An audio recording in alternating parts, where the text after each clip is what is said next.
Well, how was she introduced to us? The first time I ever heard of Paris Hilton, the first time ever, was from this video that she did at night with her boyfriend.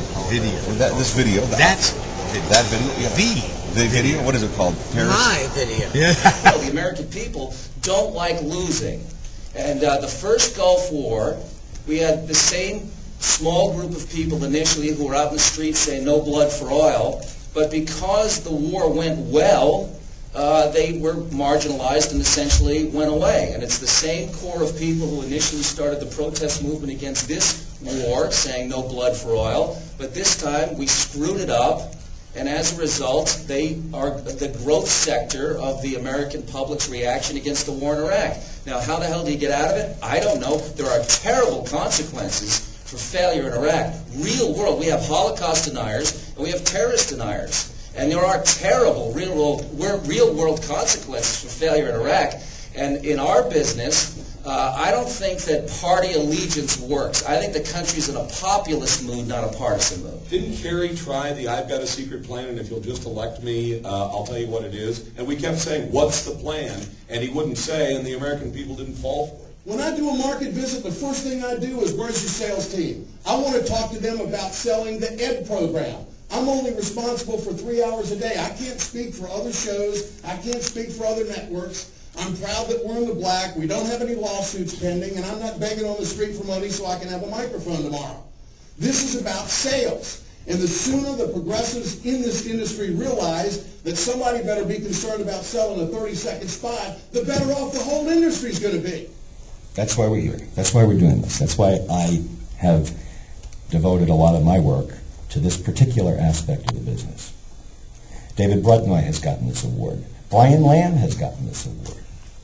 Bill O'Reilly has gotten this award. Matt Drudge has gotten this award. Howard Stern has gotten this award. I'd like to apologize to my audience for not being here in person, but extenuating circumstances prohibited me from traveling. And now on to the Freedom of Speech Award. Radio is in a more perilous state today than it's been in its entire history. And that is because in South America we have the dictator Hugo Chavez closing down an opposition TV station. Well, you say, well, that can't happen here. It can't happen here? As I speak with you, it is happening here. Congressman Hinchey of New York State, Fazio of Oregon, and others are circulating a bill in Congress for the so-called fairness doctrine. What it means is people such as Michael Savage will no longer be able to speak freely. Is that any different than Chavez closing down a TV station? Is that not dictatorship, the fairness doctrine? Of course it is. The honest answer is I wouldn't have gone, if we're assuming, I guess, that I'm his program director, I wouldn't have gone into that head box mess to begin with. You had an aging talent who was fully mature and didn't listen to anybody. The ratings weren't that good in syndication anywhere in America, and frankly, I don't think they were that good in New York, although I'm not a New York expert in terms of numbers. So you've got a talent you can't work with. The money's not worth it. I never would have gone into that situation. That said, if I was stuck there, I would have fired him, and then I would have resigned myself. He was told to do a particular kind of show. And don't think that anybody in management didn't know. Nobody after 38 years was surprised that he said what he said, which, by the way, was not illegal in any sense of the FCC rules. It is purely a judgment call. Where's the line? A lot of it has to do with the radio station. And our radio station is very clear where the line is because it's WBT. And in Charlotte, North Carolina, it means something. And I can't describe it here in this setting. You'd have to be there. I believe the first time in history that Erica Farber, who's the publisher of Radio and Records, and Michael Harrison will be together on a single panel, so you know the topic is... The shtick in theater is the content, is the show. And the more talent you put on stage, the more talent you put into the sets and the lights and the costumes and the choreographers, the better your show is going to be. And if you shortchange on the shtick, you'll be shortchanged at the box office. But we saw, and there's a lot of talent off Broadway, as I know, because I produce shows both places. And there, many people think that the acting and certainly the direction of off-Broadway shows is, if not as good, maybe sometimes even better off-Broadway. But Broadway has an image, Broadway has a brand, and over the last 15 years since Broadway has been Disney-fied, Broadway has become a more wonderful place to have a wonderful experience, which is the stick.